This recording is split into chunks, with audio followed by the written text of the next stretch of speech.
Hi. Hello, everyone. Hi. You all right? Asleep yet? Hang on in there. Well, we'd like to start by saying welcome to Marriage Counselling Live at the London Palladium. Yeah, in today's session, the first bit of advice we're going to give you is do not write a book with your other half. No. No, and if you do decide to write a book with your other half, don't commit to it being a trilogy. Why? Why did we do this? Actually, Tom Weldon, when we signed the contract, he said to me, "Congratulations, I'm so pleased you're sharing your divorce with us." So we'd like to officially announce our separation today. You're all witness to this. No, we're here to talk about our book that we've written together called Eve of Man. It's the first in a trilogy, and it's been about a 5-year process so far since first coming up with the concept. And I think G's going to tell you where the idea first came from. Yeah, so I was around a friend's house who just had a baby, and I was just loving all the newborn cuddles. And she just said to me how everyone in her NCT group, they'd all had boys. I thought, wow, that's amazing. How amazing is that? Everyone had boys. And I came home and I said to Tom, everyone had boys. And it's one of those things, it sparks of a discussion, you start Googling things, why does it happen, you know? And we worked out, I think there's something like 52% of children born are boys and 48 girls. And we're like, why? How does nature sort that out? How does it know what's going on and how will it, you know, balance out that boys with girls? It started a discussion on, you know, why didn't you ever get days where all boys are born? You know, has that ever happened? Does that ever happen? Could that happen? And if it did happen, you know, could it happen for a week? What if it happened for a year? And what if it happened for more than that? You know, when would we get to the point where we're looking at the extinction of the human race because Mother Nature is denying us new mothers? And we both looked at each other and thought, oh, there's a book in this. And I want it. No, I want it. Let's write it together.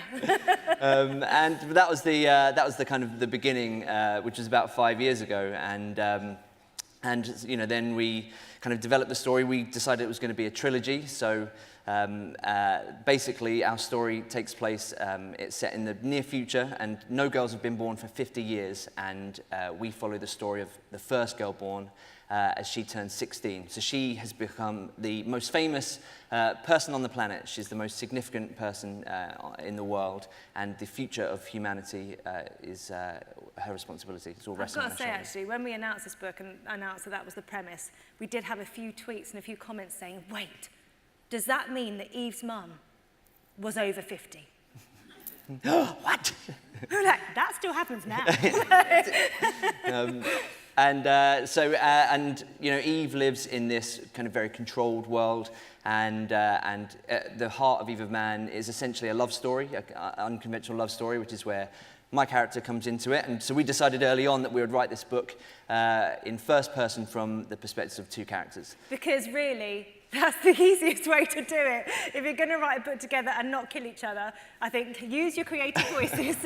It's all about creative voices. Yeah. Use them wisely. Yeah. Write 2 separate books and just smash them together at the end. Yay, it worked! So I write, Eve is written by G in first person, and I write the character Bram. And so Eve lives in a very kind of controlled environment. She doesn't know exactly what's going on in the outside world. We learn that through Bram's character as they kind of fall in love. And so our writing process, you know, we've both been writing books separately for a number of years. Me writing children's fiction, Giovanna writing women's fiction, and so it feels really nice that we're writing a new genre together. But we both have very different writing techniques. Very different, very, very different. Yeah. I like to, you know, come up with an idea that I absolutely love, come up with the first third, and then just let my character fly. Just go, yeah, just what are you going to do now? Which is a nice way of saying she has no idea what's going to happen. You know, that is not true. I have a dream of the characters if they take it. Whereas Tom likes to plan every single beat. Yeah, I like to know what's going to happen at the end. But we basically realised very early on that, you know, writing a book together, you really need to plan. And so we did a lot of planning for Eve of Man. It's a trilogy, so we had to plan the story over 3 books, and we basically worked backwards from there, getting kind of more detailed as we got nearer to the first book. And then we basically just plastered our writing rooms in like a lot of visual references, so we knew. It was like a crime scene, investigation room. Yeah. You know, like different faces, different locations. And we knew exactly what all the characters looked like. There were photos of actors and friends and you know, places. You know, really trying to build this world visually so that we knew there was you know, consistency across our writing. Even though, despite doing all of that, the amount of times we had to say to each other, what colour eyes has Bram got again? Even in the page proofs, we were like, seriously, what is this? What are we doing here? But that was, you know, a huge part of the process for us with Eva Man, was the planning. And then it was kind of, the first draft was relatively straightforward. We basically went through chapter by chapter, alternating the book. So G started, we discussed what G was going to write, what was going to happen in chapter 1. G went away and wrote that. And then I read it, and we discussed it, if there were any changes. And then we discussed what I was going to write. I'd go away, write my chapter. And we just went through the book like that. And we got to the end and thought, wow, that was all right. Well, I'm still married. There was only one point where we had a slight disagreement, where I'd written something and Tom was like, no, you've taken it too far. No, it's just not even unbelievable. You're like, it's too much. I was like, okay. So I took it out. I never delete anything. I never delete big sections, but I deleted that whole chapter. I was like, fine, I'll trust you on this one. It's a joint effort. I must listen. And then literally a week later, what do you think happened? He'd written it into his section. He'd taken my idea, popped into his section. Yeah. It's okay, though. The editors were on my side, and they said too much. Yeah, go ahead now. It's because you inspired me. It was inspiration. Yeah, I don't know. I've got an idea. I don't know where it's come from. Yeah. Is that the whole of your career, just nicking ideas? Come on, honey, what is this?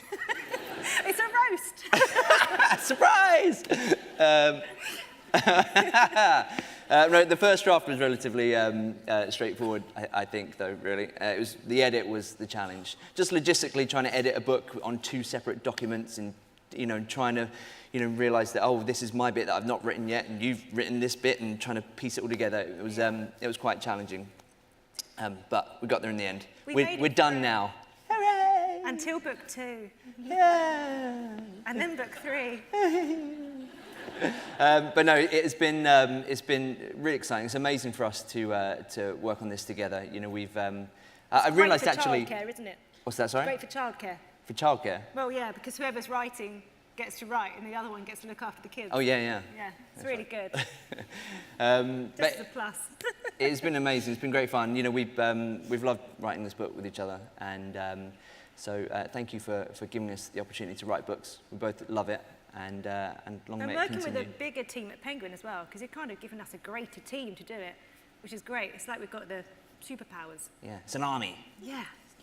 So thank you very much. Thank you very much for having us today. And enjoy the rest of your this day. marriage counselling session is over. Thank you very much.